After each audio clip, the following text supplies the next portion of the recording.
Steve Harvey here, y'all. Got a radio show, Man, I'm watching these podcast preachers, that on the internet and stuff, they got their church and they put their ministries on the air, I'm watching this one service and they say, may we all stand and say the Pledge of Allegiance. This is before the service started, right? And I say, what?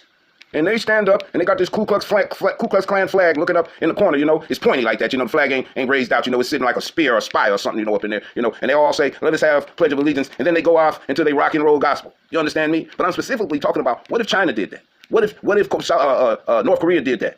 Or what if they did that over in Islamic countries, that you had to say something that you pledge allegiance to Allah or something like that? What if you had to do Pledge of Allegiance? What I'm trying to say in Russia. What if you had to say the Russian national anthem before church service in Russia? Then you wouldn't think it was so good, would you? Yeah, And then dude brings out before his congregation his war clothes, his battle material and his hat and his outfit and his boots, and it's on a mannequin like a soldier, and he brings this before the congregation because that's what he's proud of, Mercy, Lord Yeshua. It's nothing wrong with saying the Pledge of Allegiance, man. I'm not talking about that. I'm saying in church, man.